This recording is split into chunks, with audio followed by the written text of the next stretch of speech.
కడప రాయచోటి రహదారి విస్తరణకు నిధులు కేటాయించాలని మంత్రి రాంప్రసాద్ రెడ్డి కేంద్రానికి విన్నవించారు.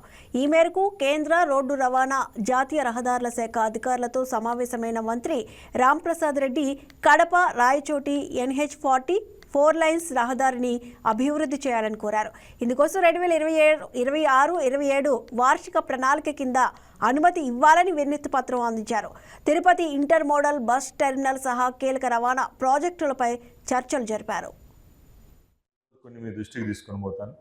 ముఖ్యంగా స్పోర్ట్స్ అథారిటీ ఆఫ్ ఇండియా పరిధిలోని అష్మితా స్కీమ్ ఏదైతే ఉందో మహిళా క్రీడాకారుల కోసం ఆ ప్రోగ్రామ్ను రాష్ట్ర వ్యాప్తంగా ఇంప్లిమెంట్ చేసేదానికి ఇక్కడి నుంచి పాజిటివ్ రెస్పాన్స్ వచ్చింది.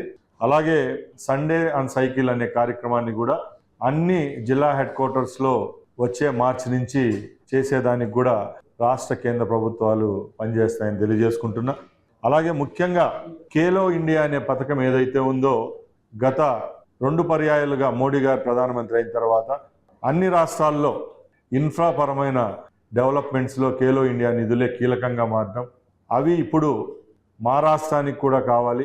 ఆంధ్ర రాష్ట్రం గత 5 సంవత్సరాలు క్రీడాలోకం చాలా వెనుకబడి ఉంది. ఇక్కడి నుంచి నిధులు కావాలని చెప్పి గౌరవ కేంద్ర క్రీడా శాఖ మంత్రి గారికి 600 కోట్ల ప్రపోజల్ కూడా ఇవ్వడం జరిగింది. దానిలో భాగంగానే గత నెలలోనే ఖేలో ఇండియా కింద 67 కోట్ల రూపాయలు శాంక్షన్ చేయడం కూడా జరిగింది. మిగతా నిధుల కోసం కూడా తీవ్ర ప్రయత్నం జరుగుతూ ఉంది. అలాగే ముఖ్యంగా కేంద్ర ప్రభుత్వం ద్వారా ఏదైతే కోచెస్ యొక్క నియామకం ఉంటుందో దానిలో కూడా మా వాటాను పెంచవలసిందిగా కేంద్ర క్రీడాశాఖ అధికారులతో చర్చించడం జరిగింది. ముఖ్యంగా ఈరోజు ఆంధ్రప్రదేశ్ కూడా క్రీడల పట్ల ఇంత మెరుగ్గా పనిచేస్తూ ఉంది. భారతదేశంలోని ఆంధ్రకు సంబంధించిన చాలామంది క్రీడాకారులు పథకాలు సాధిస్తున్నారంటే గతంలో చంద్రబాబు నాయుడు.